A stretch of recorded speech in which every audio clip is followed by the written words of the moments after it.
네, 14시는 교육과 금융에 대한 얘기를 해볼까 합니다. 근데 제가 제목을 이렇게 붙여봤어요. 스며드는 교육, 녹아드는 금융. 스며드는과 녹아드는 어떤 차이가 있을까? 차이 없어요, 사실은. 제가 하고자 했던 말을 그냥 재밌게 하려고 붙여봤던 거고요. 교육하고 금융은 사실 굉장히 좀 거리가 있는 산업이긴 하죠. 근데 제가 이제 편성을 하다가 이렇게 묶어놓은 이유가 교육은 보면 지금 시간, 예를 들어 하루에 뭐 공부하는 시간 정해져 있고 공부한 장소가 좀 정해져 있죠. 학교를 가거나 뭐 공방에 가거나. 금융도 보게 되면 그런 것 같아요. 금융 서비스라고 하게 되면 딱 생각만 해도 딱딱하고 재미없는 어떤 홈페이지에 접속하거나 앱을 키거나 객장을 가거나 뭔가 분리되어 있는 느낌이 많이 들어요.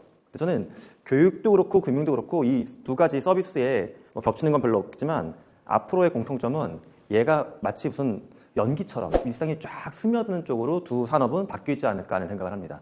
그래서 한번 이제 묶어서 말씀 들어볼까 하고 14시의 주제로 잡아왔습니다. 먼저 교육 얘기를 해볼 건데요. 팬데믹이 이제 2020년 초반에 터졌죠. 2020년 초반에 터졌고 이제 2년이 넘어가고 있는데 처음에 팬데믹이 시작하고 난 다음에 교육기관들 굉장히 많이 힘들어했죠. 왜 그러냐 하면 여기 있는 요거 그래프 한번 볼까 합니다. 저쪽 오른쪽 보게 되면 우리가 원래 어떻게 주로 공부했는지 보면은 이 중에 어디에 있을까요? 온라인, 오프라인, 실시간, 비실시간 중에 가장 많이 하는 방식은 교실 가서 수업 듣는 거잖아요. 오프라인, 비실시간, 실시간이네. 오프라인, 실시간. 디멘전 여기 세 번째 여기 있었어요. 여기. 자, 대학만 놓고 봤을 때 국내 대학은 뭐 일부 특수한 대학들이 있지만 그런 대학이나 뭐 사이버 대학 빼고 일반 우리가 알고 있는 캠퍼스 갖고 있는 대학들 놓고 보면 2019년까지 국내 대학의 실시간 오프라인 강의의 비율은 한 대략 99% 거의 다 이것만 했다는 거예요. 이게 참 웃긴 게 제가 대학을 다닐 때 그런 게 없었지만 제가 처음에 학교 부임했던 시점에도 보게 되면 2000년대 중반에도 온라인 캠퍼스 있었거든요. 학교에. 안 썼던 겁니다. 참 안 썼던 거예요. 근데 온라인 캠퍼스는 보통 이런 거죠. 지금 저 영상을 미리 찍어갖고 올려놓는 겁니다. 온라인이고 영상을 찍어서 올려놓다 보니까 여기 있는 게 아니라 일로 넘어가는 거죠. 비실시간. 여기서 이쪽으로의 대이동이 이제 2020년에 발생했던 겁니다. 그야말로 난리 이런 난리가 없었어요. 학생들이 맨날 그 에브리타임 에타 게시판에 쓰는 것 중에 제발 학교 서버나 투자해라. 학교에서 뭐 건물 증축까지 다 필요 없고 서버나. 왜냐면 솔직히 너무 미안했던 게 제가 들어가도 맨날 다운되고 저도 그래서 영상을 찍어서 올리는데 밤 늦은 시간에 올리고 했어요. 그냥 낮에 올리면 이게 올라가지가 않아요. 1기가짜리 올리는데 990메가 이상 다운돼. 미쳐버릴 것 같아요. 그러면. 자, 이렇게. 그런데 그럼 나머지 디멘전도 좀 그래서 생각을 해봤어요. 우리는 어떻게 가르쳤을까? 이건 있었을까? 온라인인데 실시간. 이게 우리가 흔히 아는 뭐 줌이나 웨백스로 수업하는 방식이죠. 대부분의 이제 대학들이 어느 순간부터 온라인 비실시간 저거를 약간 이상하다. 왜냐하면 교수님들이 이제 영상을 찍어놓은 것 중에 하나가 특히 지금처럼 이렇게 랩탑만 갖고서 영상 찍는 분들 계세요. 그러면 지금 제가 봤던 케이스 중에 이렇게 마이크 같은 것도 아무것도 안 하고 여기 있는 그냥 마이크로 녹음하는 거예요. 카메라 저거 써요. 그럼 교수님의 콧구멍만 보이고 콧구멍 숨소리만 녹음이 되고 있는 거예요. 와, 영상이 아주 안 좋죠. 그리고 결정적인 문제가 온라인 비실시간 할 때 사실 이건 뭐 무크라고 하는 플랫폼, 국내에도 K무크 플랫폼이 있는데 거기도 마찬가지인데 동영상이 있고 게시판이 있고 과제란이 있고 해요. 다. 거기 뭐 질문 올리고 대답은 가능합니다. 근데 그게 잘 작동이 되느냐? 제가 이제 관찰했던 몇 가지 케이스를 보게 되면 해외에서 이제 잘 운영된다라고 하는 무크 플랫폼 중에 코세라가 있어요.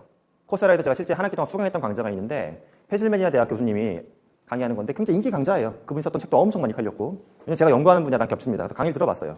신기하게도 수강생이 30만 명인가 그런데 제가 질문을 다 조사해봤어요. 페이지 계속 넘기면서 질문 몇 개 왔을까? 30만 명이 들었던 강좌인데 질문이 200개가 안 돼요.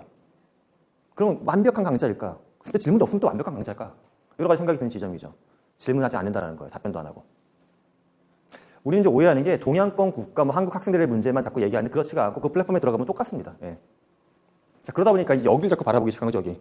온라인을 실시간으로 수업할 수 없을까? 줌이나 웨백스로. 근데 이런 수업들을 제가 관찰해보니까 상황은 똑같습니다. 이거를 녹화해서 지금 보느냐, 지금 하는 걸 라이브로 듣느냐의 차이지 아무런 상호작용이 없어요. 그냥. 물론 선생님들이 얘기하죠. 채팅창에 질문 있으면 남기라고. 하지만 아무도 남기지 않습니다. 또 한 가지 비어있는 지점이 여기에요. 오프라인이면서 비실시간. 오프라인은 무조건 실시간만 있을 수밖에 없지 않냐 생각할 수가 있어요. 근데 오프라인 실시간은 저는 이렇게 보는 거예요. 정해진 강의실에 정해진 시간에 들어가서 하는 거. 그런데 정해진 시간이 없이 뜨문뜨문 공부할 수 있는 거. 이걸 오프라인 비실시간. 우리가 학습에서 거의 4개의 디멘전 중에 팬데믹 이전에는 이게 압도적으로 많은 비율을 차지하고 있었습니다. 근데 갑자기 일로 다 대이동을 하면서 난리통이 난 거고요. 그러니까 자꾸 여기 찔러보고 있는 거예요. 2020년 시점은 지금 이 공간 어딘가에서 우리는 방황하고 있는 게 현재 교육의 현실입니다. 그러면 제가 조금 전에도 얘기했던 에타에서 우리 학생들은 도대체 뭔 생각을 하고 있는지, 제가 뭐 이렇게 전국의 대학교의 임원이라고 불러야 될까? 하여튼 뭐 총장님이나 처장님들 모이는 몇백 명이 모이는 이제 대규모 세미나에서 강연을 맡은 적이 있어갖고, 강연의 주제가 그거였어요. 하고 싶은 얘기는 하라고. 그게 제일 어려운 강의예요, 사실. 하고 싶은 얘기. 그래서 제가 하고 싶은 얘기를 학생들한테 물어봤어요. 도대체 대학은 뭐가 문제니? 그 문제에 대한 이야기를 해보려고. 근데 그냥 물어보면 또 학생들이 약간 움츠러들 수가 있으니까 에타에 글을 남겨서 물어봤습니다. 학생들이 이런 말을 합니다. 연구기관인가 취업기관인가? 대학의 방향성과 정체성에 대한 생각이 필요해 보인다. 대학의 제일 목적이 공부가 아닌 취업 준비가 돼가는 것 같다. 현재 대학은 필수고 원하는 미래는 대학은 선택, 이렇게 되지 않느냐, 뭐 이런 이야기도 나왔었고요. 이직이나 직업 변경을 원하는 사람들에게 탁월한 기회를 주어야 한다. 저는 이걸 뭐 조금씩 다를 수가 있지만 이렇게 묶어서 그렇게 생각을 해봤어요. 대학, 더 넓은 의미로는 이 교육이라고 하는 기관이나 시스템의 존재의 목적, 이는 왜 있어야 되는 건데, 이것에 대해서 우리가 사실은 명확하게 합의점이 없이 무언가를 하고 있구나 하는 생각이 들었습니다. 여태까지. 대학을 놓고 보면 맨 위에 있는 저 문장에서 굉장히 핵심적인 문장이에요. 사회에서 원하는 대학을 졸업한 사람들한테 바라는 건 도대체 취업기관으로 대학이 역할을 해주길 바라는 건지 연구기관으로 역할을 해주길 바라는 건지, 그거 자체도 불명확하고, 많은 대학들이 다 우린 다 한다라고 주장하고 있죠. 다 한다.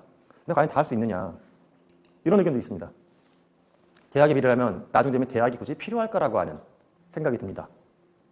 이 친구가 이제 했던 문장이 좀 긴데 중간에 이런 말이 있어요. MIT 같은 대학들이 무료로 대학 강의를 제공하고, 이런 추세에서 대학은 도대체 뭘 하면 좋을지.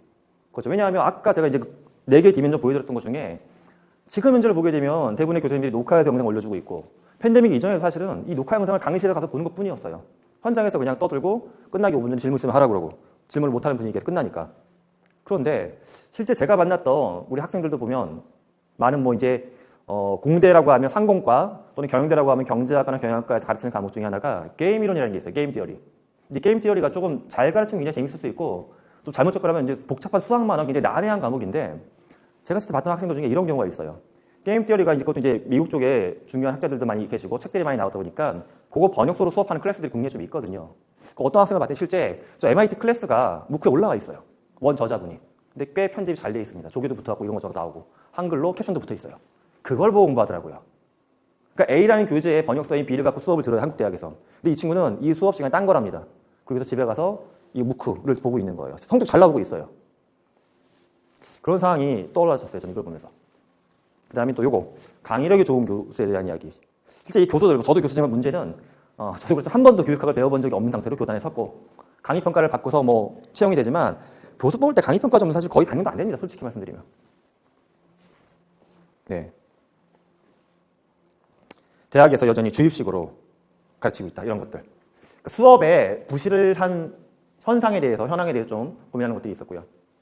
또 하나는 이제 대학원에 대한 좀 무시무시한 이야기였는데, 연구 환경. 결국 이제 교육하고 연구 두 가지에 대한 게 크게 두 개 바뀐데, 교육은 이렇다. 그럼 연구는 잘 되고 있느냐 하면 아직도 이런 표현이 잘 보이죠. 교수의 노예다, 체계적이지 못하다, 노동 착취하고 있다는 것들. 도대체 이 문제를 이렇게 다 묶어가지고 볼 수 있는 그림이 뭘까? 제가 보는 그림은 이 그림입니다. 이게 어디냐 하면 히틀러를 만나러 들어가는 공간이에요. 히틀러. 그러니까 방문객이 오겠죠. 히틀러가 저 건물에 있고. 그럼 누가 안내원을 따라 공간에 걸어 들어가요. 여러분이 이제 봤었던 또 보실 만한 작품 중에 저는 이제 뭘 보면서 비슷한 생각이 들었냐면, 호텔 델루나라고 하는 드라마를 보게 되면 그 약간 가상의 호텔 같은 게 등장하는데, 거기에 공간이 약간 이런 비슷한 느낌이 좀 만들어져 있더라고요. 어쨌든 안내원을 따라서 이제 방문객이 가게 되면 복도를 따라서 쫓아가는데, 복도를 몇 번 꺾어야 됩니다. 꺾는데 특성이 여러 번 꺾어가고 공간성을 잃어버리게 만들어요. 어느 방향으로 가고 있는 건지. 그 다음에 천장이 굉장히 높고 창문이 거의 없습니다. 마지막 문, 거대한 문, 사람 키가 실제 문이 이만큼 되면 우리 집에서는 사람 키가 이 정도 되겠죠. 근데 사람 키가 작아요. 훨씬 더 큰 문을 열고 들어가는 겁니다. 그러면 긴 테이블이 있고 테이블에 맞은편에 독재자가 앉아 있는 거죠. 그 공간에 또 한 가지 시계가 안 걸려져 있죠. 방에는 또 창문이 없고. 즉 뭐냐, 시간을 안 보여주는 거예요. 시간. 또 하나는 거대한 공간인데, 이렇게 큰 거대한 공간을 한 명이 지배하고 있는 느낌을 주는 겁니다. 시간과 공간의 지배자가 독재자가 되는 거예요. 인간은 시간을 추구를 해서 공간을 살아가는 동물이거든요. 나한테 굉장히 중요한 시간과 공간 딱 두 가지예요. 근데 그 모든 거를 여기 가면 저 테이블 맞은편에 있는 사람이 다 쥐고 있는 거죠. 지금 우리의 대화는 언제 진행이 되고 있고 언제 끝날지도 모르는 거예요. 이 사람이 다 좌우하고 있으니까. 제가 근데 이 그림을 왜 보여드렸냐. 뒤에 나왔던 에타에 나왔던 수많은 글들. 제가 이걸 에타에 한 몇 명 이야기 들어볼까 하고 올렸더니 실제 캡처는 이거밖에 안 했지만 하루 만에 에타에 보면 학계라는 얘기 있어요. 학계 시판 올라가죠. 거기 바로 올라가고 댓글하고 뭐 엄청나게 많이 피드가 붙었어요. 정말. 예. 이 공간에서 독재자는 시간과 공간을 지배해서 나하고 만나는 사람한테 절대적인 나의 권력을 보여주는 겁니다. 근데 우리의 강의실, 교육하는 환경은 어떻게 구성되어 있을까? 물리적인 특성만 한번 보면 이런 식이죠. 교육장에 들어가면 대부분의 국내 대학을 기준으로 놓고 보게 되면 대학교의 강의실 한 칸은 보통 13~4평에서 18평 그 정도의 사이즈의 실평수 기준으로. 만약에 18평이다 하면 대부분의 이제 상황에선 학생들이 많이 듣는 경우에 한 50명 가까이 들어옵니다. 50명. 그거 빼곡하게 앉아 있어요. 교수는 앞에 있는 교단이 있죠. 약간 2~30ｃm 정도 턱이 있고 PC 있고 거기 서가지고 강의를 합니다. 그럼 이제 물리적인 공간 만배가 어떻게 되냐 하면 51명이 교실에 들어가 있는 건데 그 중에서 한 3평 정도를 교수자가 쓰는 거예요. 나머지 15평 정도를 50명이 나눠 쓰는 거예요. 0.3평씩. 공간 10배 갖고 있죠, 제가. 거기서 일단 공간에 대한 힘이 저한테 생깁니다. 또한 수업 시간이 정해져 있긴 합니다. 뭐 1시부터 1시 50분 이렇게. 근데 제가 뭐 늦어갖고 1시 3분에 들어가서 학생들이 뭐 대모를 일으키거나 1시 50분이 아니라 10분 빨리 끝낸다고 학생들이 왜 빨리 끝내냐고 멱살을 잡고 날 일도 없어요. 학생들은 제가 움직이는 시간에 대부분 다 수용적으로 따라옵니다. 시간과 공간에 대한 지배를 갖고 있는 게 기존에 우리가 그렇게 좋아했던 세 번째 디멘전에 있는 수업 방식이었습니다. 뭐 물리적 특성도 더 그래요. 학생들은 다 앉아있죠. 만약 수업하다 학생이 갑자기 다 서가지고 무슨 칵테일 파티 하시 이렇게 팔짱 끼고 수업듣는다. 당연히 뭐라고 너 지금 뭐 하는 거냐고 대드는 거냐고. 50명을 앉아갖고 저를 올려다보고 있는 구조예요. 이건 마치 우리가 예전 사극을 보게 되면 왕이 서가지고 화를 내면 신하들이 바짝 바닥에 엎드려가지고 이렇게 쳐다보고 있죠. 마찬가지입니다. 반대신도 그렇긴 해요. 만약에 50명이 서 있고 나 혼자 앉아 팔짱 끼고 있다. 평가하는 거예요. 너 뭐 실습해봐. 딱 평가하고 있어. 앉아가지고. 이것도 권력의 불균형이 발생하는 겁니다. 그러니까 지금 뒤에 있어도 이 모든 에타에 쏟아졌던 말들의 저는 근원은 권력이라고 봐요. 권력. 교육 현장에서 우리가 풀지 못했던 문제, 앞으로 풀어야 될 문제는 권력입니다. 뭐 저도 가르치는 직업을 갖고 있긴 하지만 권력을 가지면 안 된다고 생각을 하고 있어요. 저는 권력자가 돼서도 안 되고요. 예. 그러면 그게 해결됐을 때 우리의 교육은 어느 쪽으로 진화할 수 있는지 그 얘기를 풀어보려고 합니다. 첫 번째는 건물이에요. 제가 이제 2020년, 2021년에도 몇몇 대학을 많이 가봤어요. 제가 그전까지 많이 하던 작업이 대학교 돌아다니면서 대학에 있는 교수님들한테 교수법을 가르치는 작업을 오랫동안 해왔습니다. 그래서 제가 방문한 횟수가 한 300회 가까이 돼요. 그러니까 국내 대학의 절반 정도는 전 다 가봤어요, 실제로. 그런데 제가 팬데믹 상황에서 대학을 가보고 깜짝 놀랐던 게 그렇게 건축을 많이 하고 있더라고요, 팬데믹인데. 근데 왜 지금 증축을 하고 왜 리모델링 하고 있냐 물어봤더니 학교가 비었잖아요. 학생이 없잖아요. 그런 거예요. 지금처럼 공사하기 좋을 때가 없대요. 막 공사를 하고 있어요. 근데 그 학교의 게시판에 아까 얘기했던 것처럼 서버나 증설하지 이 얘기가 붙고 있습니다. 건물이나 공간이 어떤 식으로 메타버스에서 재현될 수 있는지 제가 시각적으로 보여드리려고 갖고 와봤습니다. 이건 사실 뭐 대학은 아니에요. 부산에서 2021년 말에 했던 행사입니다. 부산에 가면 용두산이라는 공원이 있더라고요. 그러니까 뭐 용이 승천했다는 전설이 있나 본데 이 공원이 실제 이런 식으로 실제 생겼어요. 어떻게 만들었냐면 이게 로블록스 공간인데 항공 촬영에서 공원을 다 사진을 떠내고 이걸 정밀하게 입혀가지고 공원을 만든 거예요. 이걸 왜 만들었냐 하면 이들이 이제 팬데믹 전에는 주기적으로 학생들을 뭐 몇백 명 이렇게 불러가지고 여기서 그림 100일장 했대요. 상도 주고. 이렇게 실제 공원, 용두산 공원, 로블록스도. 근데 실제 만날 수가 없으니까 여기다가 공원을 재현한 겁니다. 근데 보면 꽤 그럴듯하죠. 물론 아직까지는 접근성 때문에 대부분의 우리 학생들은 이걸 VR로 보지는 못할 겁니다. 장비가 없으니까. PC나 스마트폰으로 들어올 거예요. 그런데 오프라인보다 좀 더 좋은 경험이 여기서 많이 발생하게 됐어요. 뭐냐면 오프라인에서 우리가 100일장에서 그림을 그린다. 상상을 한번 해봅시다. 우리 반 친구들 한 20명하고 같이 그림을 그리러 가요. 다른 학교 친구들도 있고 하면 이렇게 나는 누구랑 소통을 하고 누구의 그림을 볼까? 친한 친구들끼리 모여서 이야기하고 친한 친구의 그림을 보겠죠. 내가 이렇게 가서 딴 반 애들 그림 보고 딴 학교 애들 그림 보기에는 조금 왠지 그렇죠. 싸우자는 것 같기도 하고. 근데 여기서는 일부러 딴 학교 친구들의 그림도 잘 보도록 만들어놨어요. 샘플이니까 지금 막 그리는 거긴 한데 그림을 그려놓고 나면 옆에 메시지 보드가 있고 또 이렇게 좋아요 누르게끔 해놓은 겁니다. 그래서 내가 내 그림을 다 완성을 하고 나면 다른 친구들 그림도 가서 이렇게 의견도 남겨주고 저도 좋은 것도 표시해주고 그렇게 해서 학생들이 몇백 명이 그림을 그리고 몇 명을 평가하는 이런 불균형한 관계가 아니라 물론 전문가가 있으니까 의견을 줄 수 있겠지만 내가 그림을 그리고 나도 학생들의 그림에 대해서 피드백을 해주는 권력의 구조를 이렇게 좀 수평을 맞춰놓은 겁니다. 물론 이런 식의 경험만이 다가 돼야 된다 이런 식의 경험 최고다라고 드리는 말씀은 아니에요. 하지만 건물이나 공간이 없다라고 해서 모든 게 다 망했냐? 그렇진 않죠. 오히려 건물이 없었기 때문에 공간이 없었기 때문에 학생들은 평소와 다른 좀 더 균형이 맞는 경험을 할 수가 있었던 겁니다. 저 여기서 한 가지 더 짚어볼 부분은 그런 것도 있어요. 이게 그러면 실제 공간의 경험처럼 내가 인식되거나 또는 어떤 학습적으로 효과가 생기는지도 궁금하실 것 같아요. 아니면 여기서 아까 학생들이 용두산 공원을 왔다 갔다 막 하는데 이게 내가 실제 용두산 공원 가서 저기 한 바퀴 둘러보고 여기 앉아서 그림 그렸던 것처럼 그런 식의 경험이 나의 뇌 속에 각인이 되는 건지.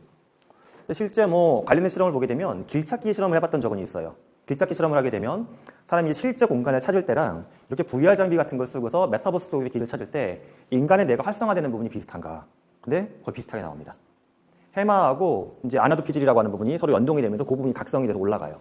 그게 그러니까 인간은 사실 이 뇌라는 게 구별은 하죠. 이건 가짜인데 실제처럼 만든 걸 놓은 거야. 이건 진짜야.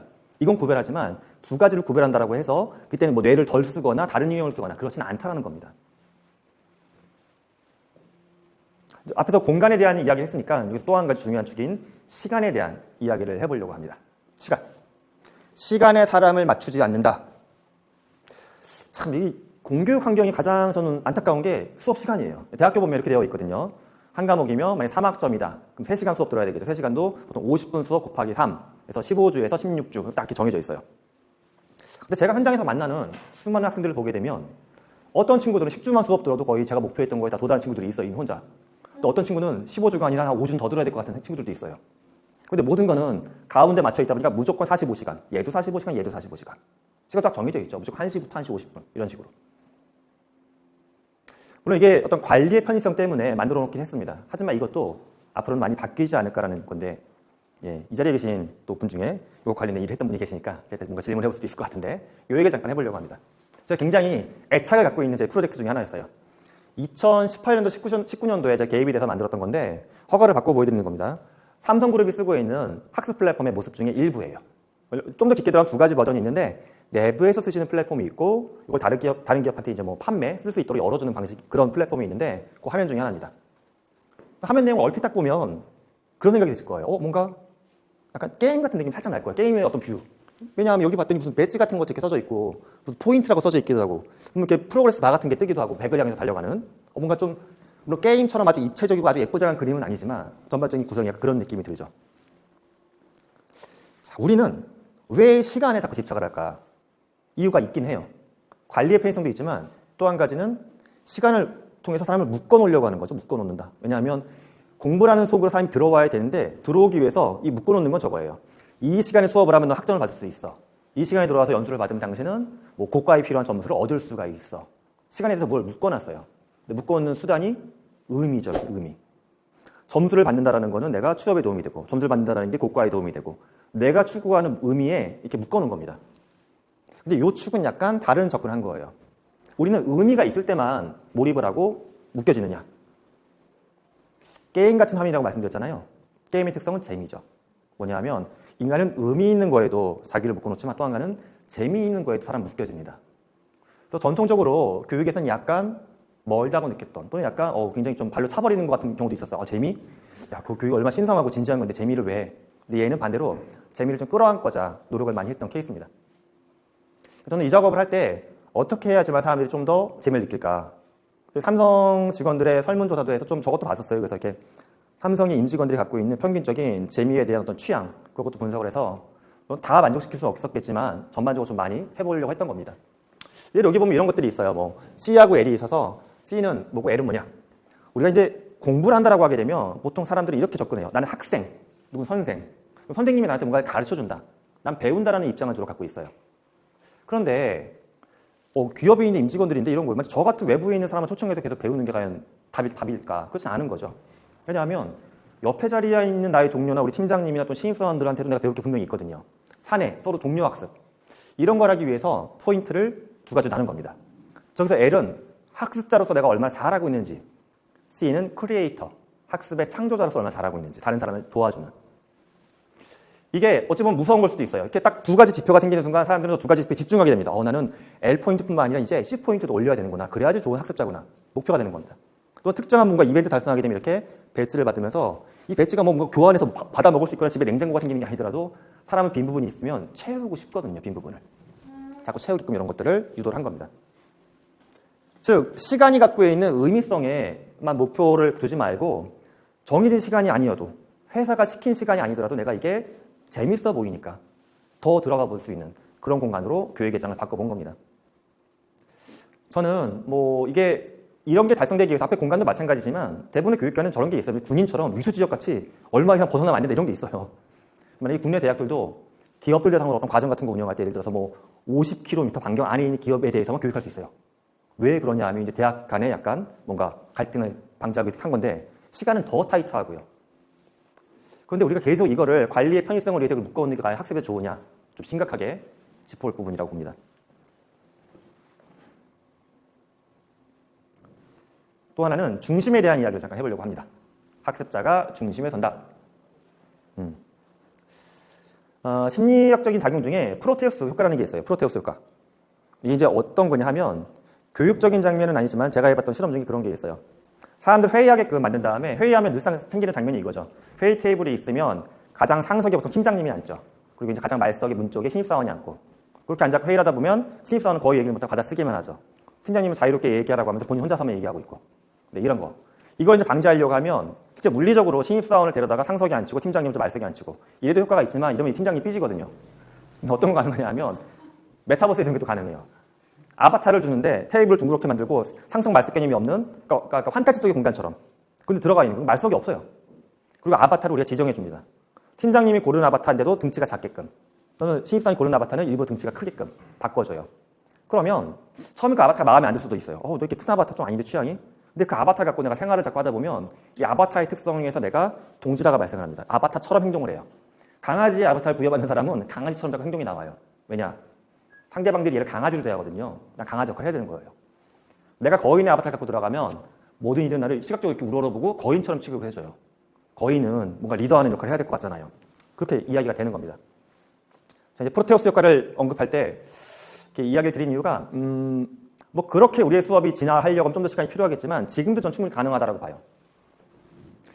제가 이제 학교에서 했던 강의 중에 한 학기에 2시간 특강을 매 학기 했던 적이 있어요. 한 4, 5년 동안. 이 강의 주제는 뭐였냐면 고민. 대학생들의 고민을 한 250명 집단 상담하는 클래스였습니다. 그때 이제 줌으로 수업을 했고 수업을 하면서 다양한 상호적인 도구를 통해서 학생들 응답 받고 뭐 피드백 해줬는데 그때 보니까 어느 날 어떤 학생이 그 얘기 하더라고요. 지금 에타에 재미난 게 발생했다고 누가 저한테 DM 보냈어요. 귓속말. 줌에 보면 귓속말 기능이 있잖아요.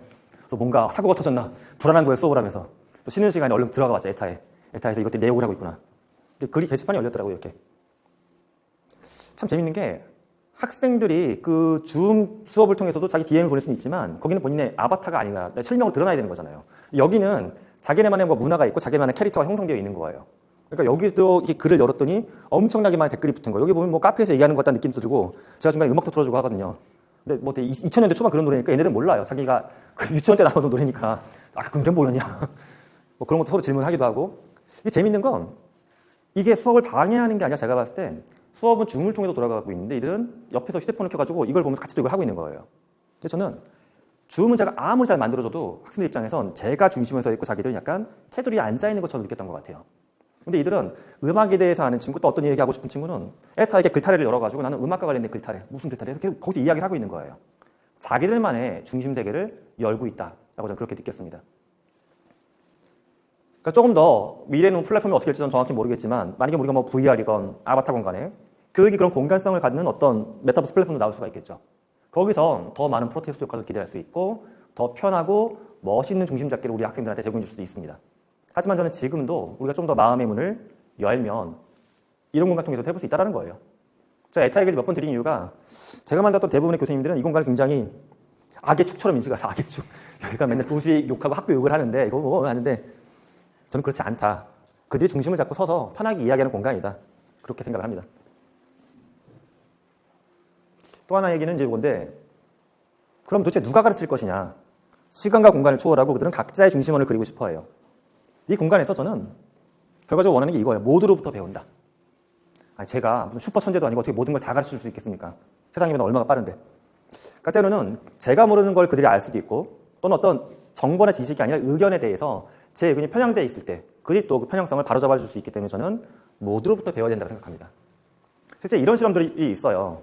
초등학교, 중학교에서 했던 실험 중에 어떤 클래스가 있고 중간에 15분 정도 선생님을 가르쳐준 다음에 실험을 합니다. 실험 내용은 이거예요. 반을 2개로 쪼개요. 그래서 이쪽에서 봤던 잘 이해 못한 친구들 모아놔요. 반반. 만약 20명이면 여기 이해 못한 친구 7명, 이해한 친구 3명. 그래서 이렇게 10명을 분배해놔요. 그 다음에 어떻게 하는 거냐 하면 한쪽은 이해 못했던 친구들 대상으로 교사 한 번 더 설명합니다. 아까 못했으니까 실범 다시 이렇게. 한쪽은 여기는 이해 못한 친구 7명한테 3명이 1인당 2~3명씩 이렇게 데리고 와가지고 테이블에 앉혀서 설명해 주는 거예요. 나도 오늘 처음 들었지만 아까 선생님이 얘기한 게 이런 것 같아. 막 설명해 줘요.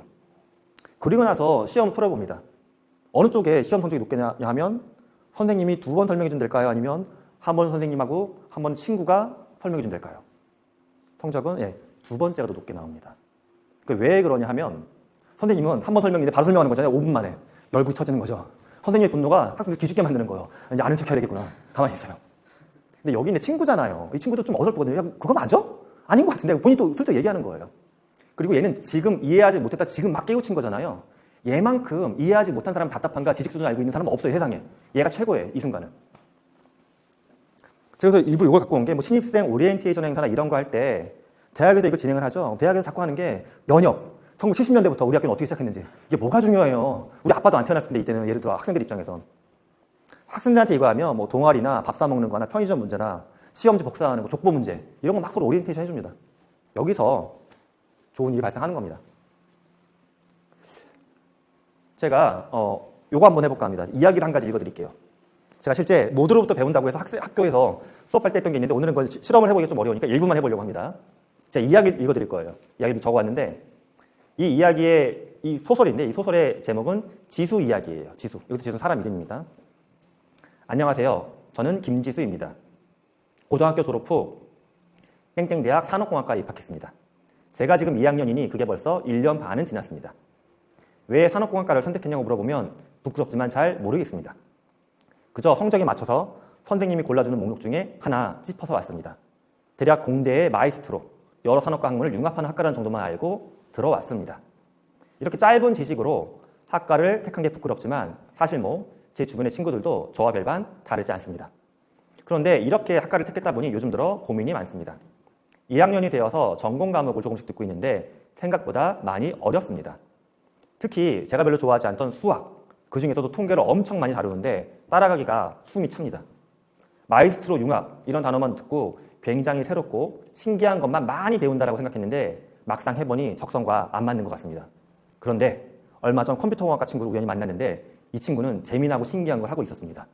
저도 더 늦기 전에 3학년 때 컴공으로 전과를 하면 어떨지 고민을 하게 되었습니다. 아니면 수학을 좀 피해서 경영대로 옮길지 그것도 한번 생각을 하고 있습니다. 그것도 아니면 그냥 과에 눌러 앉아갖고 학교를 더 다녀봐야 될지 여러 개의 고민이 있습니다. 여기서 이제 선택지가 있어요. 1번은 컴공으로 전과한다. 2번은 경영대로 전과한다. 3번은 상공과에 일단 눌러 앉아 있는다. 자, 5분이나 선택을 해볼까요?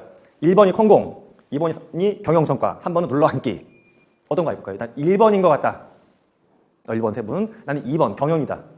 한 분. 3번 그냥 있어라. 한 분. 이렇게 3대 1대1로 나왔죠.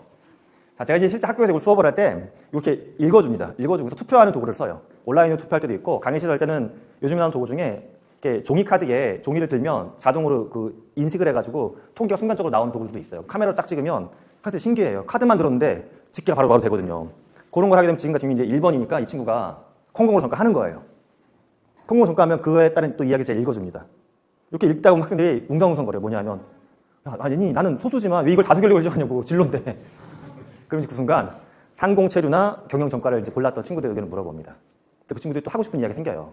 그럼 또 이렇게 육성으로 좀 얘기를 능동적으로 하기 시작하고 아니 이렇게 채팅으로 남기거나 합니다. 그러다 보면 이런 걸 배우는 거예요. 왜 소수의 선택도 있지만 다수의 선택 그 속에 있는 많은 의견들 그러니까 제 얘기 이게 진로라고 해서 교수가 다 하는 것도 아니고 어떻게 보면 친구들이 더 깊이 있게 고민하는 거잖아요. 이들로부터 또 배우는 게 굉장히 많습니다. 자, 실제 컴공으로 전과하면 어떤 일이 발생할 것 같으세요? 실제 그 이야기에서 또 컴공을 전과하는데 컴공에서도 다 적응을 못해요. 이 친구가. 다시 또 이제 분기점이 발생합니다. 컴공에 다시 눌러 앉을지 지금 보니까 이제 내가 버리고 온 상공이 더 큰 떡으로 보여. 상공을 복수 전공으로 할지 이런 식으로 진로가 또 갈라집니다. 이 이야기의 끝은 이 학생이 졸업을 하고 이제 취업하는 과정인데 이게 중간에 가지수가 10가지가 있거든요. 이걸 끝나고 후기를 들어보면 학생들이 이 얘기를 꼭 해요. 이게 주인공이 지수 이야기에서 지수인데 지수가 약간 중성적인 이름이에요. 그래서 일부러 중성을 잡아놓은 거예요. 중간에 뭐 군대 이야기도 아예 안 나와요. 남자 같으니까 왠지. 끝나고 나면 학생들이 정말 많이 한 얘기가 교수님 지수가 난 것 같아요 그래요. 넌 내 친구 누군 것 같다고. 네. 바로 그렇게 감정이 동화되면서 모두로부터 배우는 신을 만들 수가 있습니다. 저도 뭐 지금까지는 제가 갖고 있는 플랫폼도 약하고 우리 학생들이 좋은 디바이스, 복잡한 걸 갖고 있지 않기 때문에 이렇게 이야기를 하고 투표하는 도구 이렇게 복잡하게 진행을 하고 있지만 좀 더 시간이 흘러가면서 이게 정말로 뭔가 몰입할 수 있는 무언가가 많이 나올 것 같습니다. 자, 그러면 이런 상황에서 어떠한 긍정적인 또 미래 또는 약간 걱정되는 미래가 있을까? 긍정적인 미래는 이런 것 같아요. 배움의 문턱이 사라진다. 정말 시간과 공간이 초월해서 배울 수 있다. 또는 나는 학습자로서 이렇게 웅크려드는 게 아니라 내가 나서서 뭐 할 수 있다. 내가 중심에 선다. 얼마나 좋아요. 교육계는 문턱이 없어지는 거예요. 평생학습 시대에 문턱이 없는 교육기관. 너무 멋있는 모습이죠. 또 하나는 2045년을 배경으로 써진 레디 플레이어 원. 영화에는 이 씬이 안 나오는데 소설 원작을 보게 되면 어떤 좀 디스토피아적인 상황이 나오냐 하면 2045년에 어니스트 클라인이 그렸던 미래 학교는 이런 거예요. 학교가 두 가지 버전이 있습니다. 하나는 오프라인에 있는 굉장히 멋있는 건물을 갖고 있는 학교. 또 하나는 우주 공간 속에 있는 마치 박제된 네모난 박스와 같은 게 무한히 박스가 있어요. 근데 박스가 다 뭐냐면 학교들이에요. 학교를 다 찍어내는 거예요. 어차피 소프트웨어니까. 그래서 오프라인에 있는 학교는 부자들, 공부 잘하는 애들이 글로 가고 여기는 가난하거나 좀 못한 애들이 일로 가는 겁니다. VR 속 학교로. 자, 어찌 보면 뭐 이쪽이 좋다, 이쪽이 좋다가 아니라 양자를 선택할 수 있느냐 없느냐의 문제예요. 그러니까 선택권을 학습자가 가질 수 있으면 저는 그때도 괜찮다고 봅니다. 하지만 이렇게 양분된 상황에서 당연히 메타버스 속 배움이 원가가 낮을 거기 때문에 빈자한테 선택권이 없고 부자한테 선택권이 있는 상황으로 이 교육이 오히려 더 안 좋은 쪽으로 갈 수도 있을 것 같다는 걱정도 듭니다. 그 다음에는 메타버스 속 교육의 특성 중에 하나가 속도 이슈가 좀 있어요. 메타버스에서 실제 사람들은 굉장히 빨리빨리 무언가를 체득하거나 또는 읽어나간다는 것처럼 본인이 느낍니다. 가장 대표적인 게 저거죠. 유튜브나 온라인으로 수업 들 때 보면 배속 기능 쓰시죠? 배속 기능. 네. 실제 그런 거 봤었어요. 어느 날 우리 교수님이 굉장히 졸리게 강의해가지고 이상했다. 알고 봤더니 내가 배속을 안 켜서 그랬다. 이런 케이스 정말 많습니다. 근데 저는 기본적으로 말을 그렇게 느리게 안 하니까 제 학생들은 배속을 잘 안 쓴다고 하더라고요. 그런데 그냥 리딩하는 거 있죠. 텍스트를 읽은 지문 실험을 해보게 되면 폰이나 PC 같은 걸로 지문을 읽어나갈 때 보통 40% 정도 지문을 빨리 넘깁니다. 굉장히 큰 차이거든요. 이게 종이로 볼 때보다. 그러면 메타버스에서 뭔가 텍스트를 읽어나갈 때 인간의 뇌는 더 빨리빨리 돌아가도록 뭔가 진화하고 있냐? 그렇지는 않다라는 게 문제예요. 40% 빨리 넘기는 만큼 뭐가 문제냐면 놓치는 게 증가하는 겁니다. 그러니까 행간이 아니고 넘어가거나 또는 봤는데 생각하는 시간이 없이 그냥 넘어가 버리는 거예요. 기억이 안 된다는 거예요. 그래서 이 부분 메타버스를 통해서 학습의 시간이 단축될 수 있다. 그렇지는 않다라는 걸 우리가 좀 기억할 필요가 있고요. 또 하나는 제가 앞서 이제 해마와 관련된 실험에서 잠깐 말씀드리긴 했는데 메타버스에서 무언가 우리가 공간을 놔두고서 경험을 했던 게 이게 과연 학습에 도움이 될까? 걱정하는 분들은 그거는 실제감이 떨어지기 때문에 잊혀지는 그냥 일순간의 경험일 뿐이다. 또 어떤 측에서는 아니다. 멘탈 시뮬레이션. 예를 들어 극단적인 케이스가 이거예요. 내가 정말 비행기를 몰고서 활주로를 이렇게 떠보는 실습을 한 거, 그것과 그냥 메타버스 속에서 VR로 비행기 조종했던 시뮬레이션. 이게 과연 동일한 학습 성과가 보장되는 거냐? 근데 저는 일단 멘탈 시뮬레이션에서 비슷해질 수 있고 앞으로 더 그럴 거다라는 이야기를 드리려고 하는 거예요. 멘탈 시뮬레이션이 저런 거예요. 내가 무언가를 하기 전에 그걸 하는 과정을 좀 상상하는 겁니다. 기본적으로는. 학습에서 도움이 되는 건데 내가 만약에 중요한 시험을 앞두고 있어. 그럼 사람들은 보통 두 가지 행동이 나와요. 시험 성적을 잘 받아가지고 막 으쌰으쌰 상 받는 거. 상상할 수도 있고요. 또 한 측은 그 결과를 상상하는 게 아니라 과정. 내가 지금 여기서 이렇게 치맥을 먹고 있지만 잠시 후에 집에 가서 딱 하고서 책 넘기고 딱 새벽 1시까지 공부 딱 끝내고 이렇게 홀가분하게 잠드는 나의 모습 상상하는 그런 친구들도 있어요. 실제 결과는 후자가 좋게 나옵니다. 상상만으로도. 좀 이 멘탈 시뮬레이션이라는 건 상상만으로도 가능한 건데 우리가 지금 메타버스에서 이야기하는 것들은 단순한 상상이 아니죠.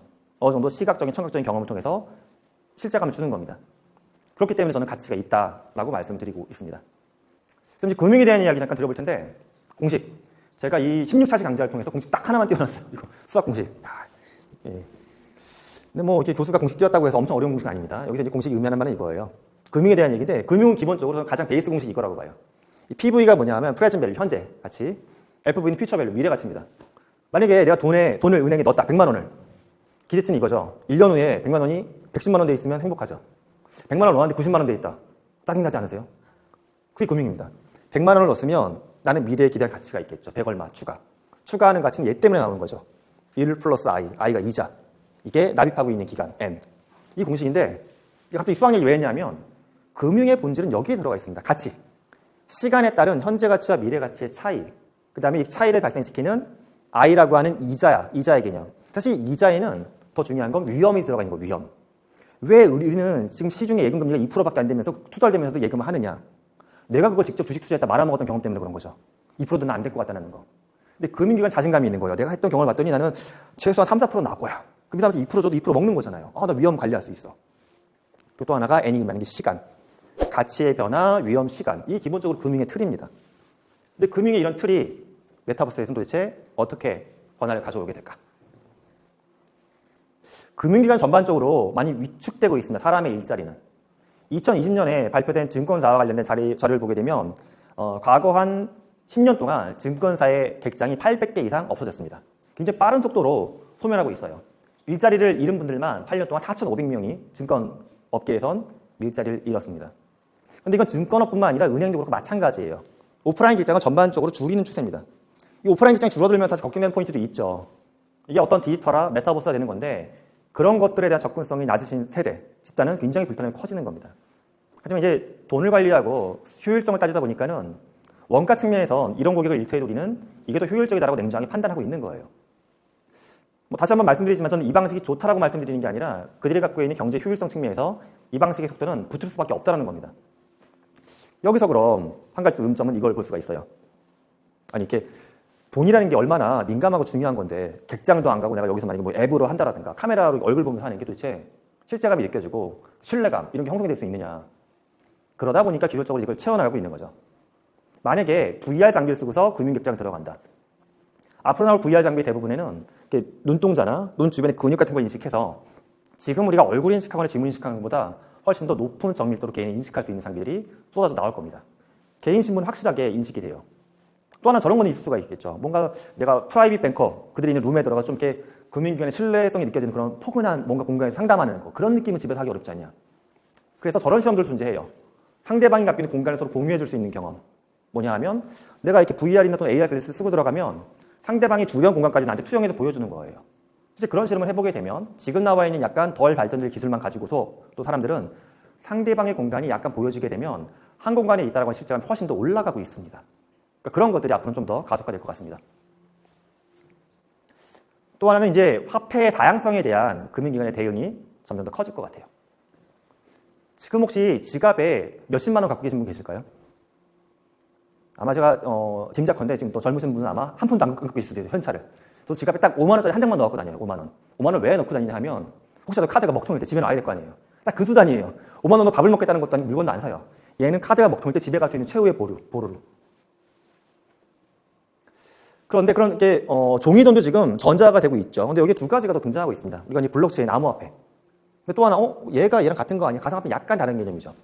가상화폐는 이제 블록체인이 아니라 흔히 뭐 게임에서 쓰는 돈 같은 거. 암호화폐는 아니지만 환전성이 있는 어떤 특정 집단의 그런 화폐를 가상화폐라고 부르는 겁니다. 근데 저런 것들이 지금 서로 연동이 거의 안 되고 있죠. 특히 많은 국가의 중앙은행이 또는 사설은행이 아직까지는 암호화폐를 자기네 시스템에 앉는 거에 대해서 상당히 보수적인 입장을 보이고 있긴 합니다. 근데 이게 지금 제가 강의를 찍고 있는 2022년 봄 상황만 놓고 봐도 꽤 빠른 속도로 일주일에 한두 개씩 이슈가 계속 터지고 있어요. 얼마 전에 보게 되면 좀 우크라이나랑 또 러시아가 전쟁에 좀 불길한 기운이 있었죠. 그러면서 미국이 어떤 액션을 취했냐 하면 러시아를 뭔가 압박을 해야 되잖아요. 그러니까 뭘 얘기했냐면 너 전쟁 일으키게 되면 스위프트 통해서 통화 움직이는 거 막아버릴 거야. 스위프트가 뭐냐면 혹시 해외 송금해 보신 분들은 써보셨을 텐데 각 보내는 국가나 그 은행 지점마다 코드가 있죠. 그걸 통해서 이렇게 돈을 보낼 수가 있는 시스템인데 그게 만들어진 게 1970년대 정도에 만들어졌고요. 거기에 출자한 금융기관만 3,000개가 넘어요. 굉장히 많은 금융기관이 다 연합이 되어 있습니다. 근데 이 작업을 할 때 가장 뒷단에서 크게 힘을 발휘했던 게 미국이에요. 달러가 들어가 있고. 그러니까 미국이 나서가지고 스위프트 너 못 쓰게 할 거야. 이러면 러시아는 돈의 흐름을 고립당하는 거예요. 전체적으로 해외하고. 문제가 커지겠죠. 뭐 그러다 보니까 러시아가 기본에 작년 말까지만 해도 우리는 뭐 암호화폐 국가적으로 도입하고 이런 거 별로 관심 없어 했는데 일이 터지자마자 푸틴 대통령이 발표한 것 중에 얘기했어요. 우리 암호화폐 채굴하기 좋아. 러시아 기술도 있고 시스템도 많아. 하겠다는 식으로 또 말을 바꿔버렸습니다. 왜 그런 거냐 하면 이제 중앙은행들이 개입이 돼가지고 만약에 블록체인 암호화폐를 쓴다 라고 하게 되면 어떤 일이 생기냐 하면 지금처럼 달러가 어떤 국제 거래할 때 기축통화가 아니라 우리가 발행한 암호화폐 기축통화 될 수 있어요. 그러면 특정 국가 영향력에서 벗어날 수가 있겠죠. 사실 우리는 뭐 저도 이제 인생을 50 정도밖에 안 남으니까는 달러의 시대에 살았어요. 계속. 근데 달러의 시대가 처음 큰 힘을 발휘한 건 사실 역사가 엄청 길지는 않습니다.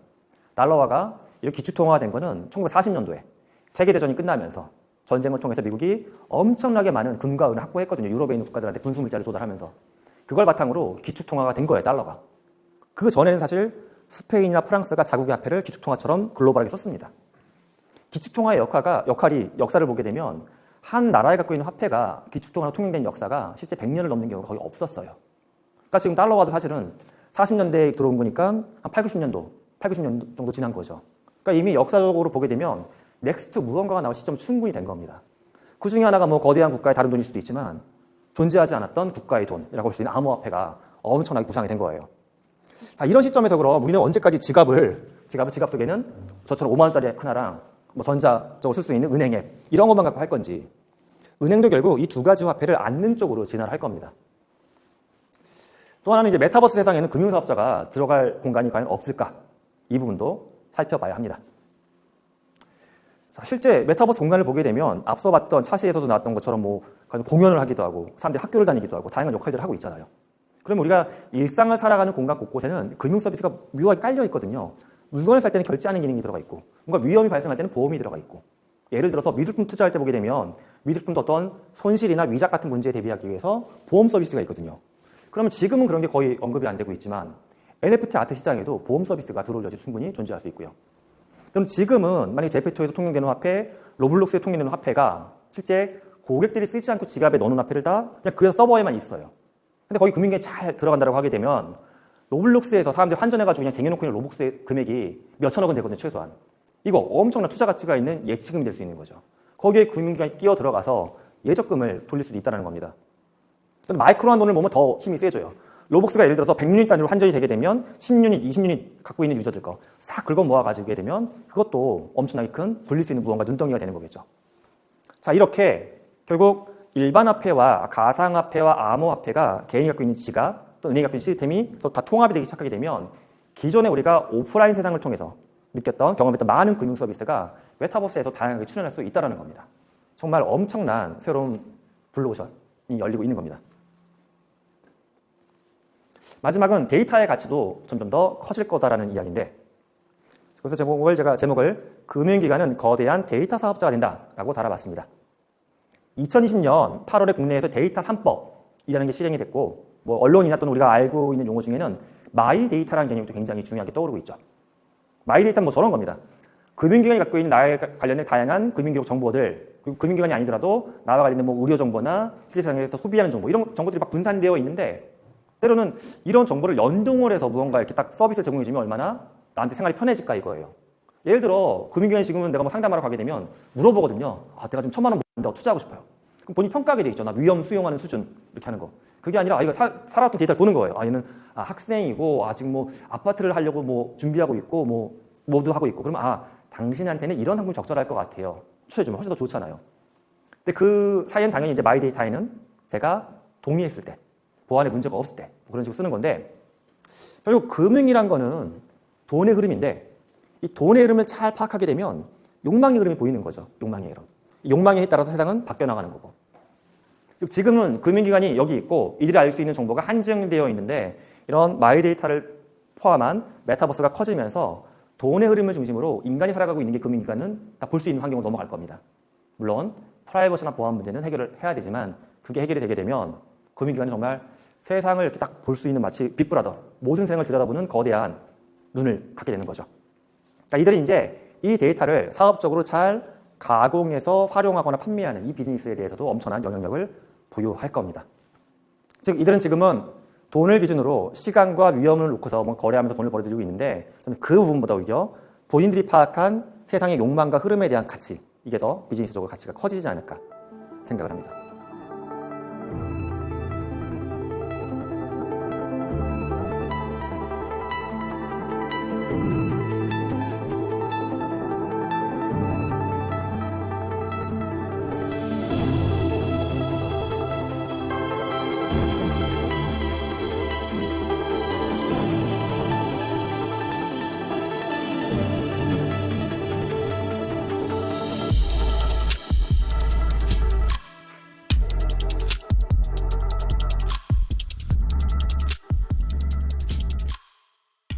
이번 차시의 질문은 제가 이렇게 한번 달아봤습니다.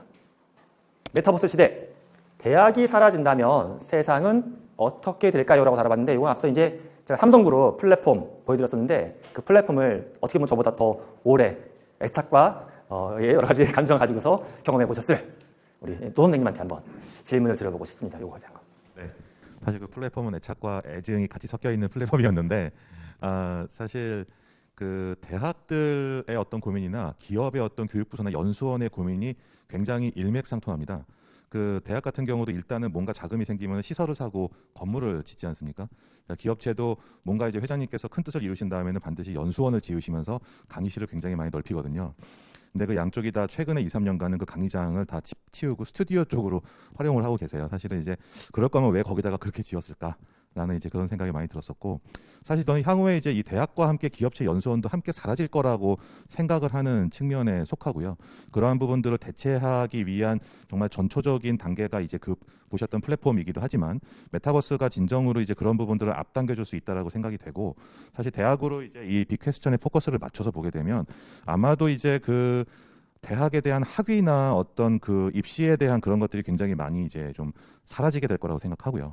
실제로 아주 M사의 어떤 유명 이제 수능 강사 같은 경우는 수능은 이제 조만간 사라진다. 이제 이런 이야기도 했을 정도로 이제 그런 시험이나 학교 이제 어떤 교육을 진행하는 밸류 체인이 달라질 거기 때문에 결국은 우리 이제 MZ 세대들이나 그 이후에 이제 세대들이 원하는 어떤 직업이나 전공 각 디테일한 세부별로의 어떤 생태계들이 굉장히 쪼개져 가지고 생기지 않을까. 그런 예상을 좀 해보고 있습니다. 네.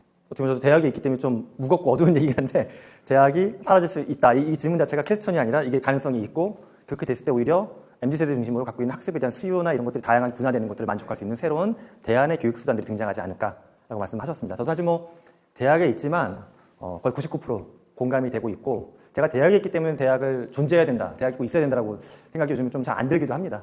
같이 풀어가야 될 문제인 것 같은데 제가 사실 이제 대학을 현재 뭐 다니셨거나 지금 졸업한 지 얼마 안 된 세대가 또 20대 분이시잖아요. 현장에 또 20대 분이 제가 이렇게 두 분이 계시니까 20대 분 중에 한 분이 또 요즘에 대해서 의견을 잠깐 해주시면 어떨까 싶으신데. 예. 저는 대학교 4년 중에 이제 2년은 학교를 다녔고 2년은 사실상 비대면으로 다녀서 사라지진 않았지만 물리적인 대학을 사라진 상태로 2년을 다녀봤는데 거기서 제가 느낀 점을 말씀드리자면 일단 두 가지를 느꼈는데 학업도 빈익빈 부익부라고 할까요? 정말 배우고자 하는 사람은 더 열심히 배울 수 있는 기회가 됐고 안 배우고자 했던 학생들은 예전엔 그래도 강의실을 가면 그래도 교수님이 계신데 막 휴대폰을 본다거나 이런 게 되게 어려운데 줌 수업을 하는 경우 같은 경우는 노트북 뒤에 뭐 아이패드를 놓는다든지 컴퓨터를 놓는다든지 해서 게임을 한 친구들도 많이 봤고요. 본인 얘기는 아니시죠? 저도 할 때도 있었습니다. 본인도요? 예. 그리고 뭐 이건 제 얘기는 아닌데 정말 차 안에서 어디 가면서 듣는 친구도 있었고 그런 친구들 보면서 정말 배우고자 하면 오히려 공부가 물론 절대적인 것도 중요하지만 상대적인 것도 중요하니까 그런 상대적인 그런 가치는 되게 올라가는 것 같았고 두 번째는 강의에서 살짝 시간 얘기가 많이 났던 것 같아요. 저도 시간 관리를 잘하는 사람이 더 가치가 올라갈 거라고 생각했는데 원래 학교를 다닐 때는 이제 뭐 월요일 10시에 수업이 있다 이런 게 정해져 있으니까 거기에 일단 학생 신분으로서 맞춰야 되는데 이게 어느 순간 제가 한 2년 정도 다녀보니까 한 2년 차쯤 되니까 여기 적응한 친구들은 9시부터 6시는 인턴을 하면서 회사 경험을 쌓고 주말에 오히려 강의를 들으면서 학생으로서 일을 해서 요즘 대세라고 하는 경력 있는 신입이 점점 돼가고 있더라고요. 근데 반대로 그냥 그거를 아까 말했듯이 게임도 하고 넷플릭스 보고 이렇게 보는 친구들은 대학생이지만 대학에서 배운 게 없는 그래서 정말 시간 관리든 학업이든 많은 게 차이가 더 심해질 거라 생각을 했습니다. 저도 공감이 되네요. 저도 지금 말씀 들으면서 실제 그 2019년 전에 수업했던 것과 2020년 이후에 수업했던 게 많이 겹쳐져서 여러 가지 생각이 났는데 시간과 공간에 대한 어떻게 보면 주도권이 이게 사라진다는 가정이 생기게 되면 진짜 시간과 공간에 대한 주도권을 대학이 아예 놔버리는 거잖아요. 그럼 학습에 있어서 두 축을 학습자가 다 쥐게 되는 건데 이게 이제 말씀하신 대로 의미 있게 잘 끌고 가는 분이 생길 수도 있고 어떤 분은 아예 놔버릴 수가 있어갖고 뭐 양극화 어떻게 보면 학습성과 양극화될 수 있지 않을까 하는 걱정도 됩니다. 제가 경험했던 사례 중에도 줌으로 수업할 때 그런 케이스가 있었어요. 어떤 친구가 저희는 수업에서 기본적으로 학생들이 다 카메라를 켜고 들어오는데 안 켰더라고요. 근데 나중에 DM이 왔어요. 지금 초상이 나가지고 상가에 가 있다고. 근데 상가 가는데 수업 왜 들어? 그랬더니 그래도 듣고 싶었대요. 빼줄게. 그거 듣겠대요. 근데 이제 DM을 한 얘기는 카메라만 못 켜니까 그것만 양해해달라고. 근데 좀 진정성이 느껴졌어요. 이 친구가 정말 이걸 실시간으로 참여하고 싶었구나. 그러니까 그 친구 입장에선 뭔가 시간 공간 초월했기 때문에 더 많은 기회를 가질 수가 있었던 거고요. 반면에 또 이제 얘기했던 그대로 그런 걸 악용을 해가지고 또 도망가기에도 쉬운 상황이 되는 것 같습니다. 자, 메타버스 시대, 대학에 사라진다면 세상은 어떻게 될까요? 자, 영상으로 함께 하셨던 분들도 요즘 정말 중요한 질문이니까 한번 각자 생각해 보시면 좋겠습니다. 14시 내용은 여기서 마무리하겠습니다. 고맙습니다.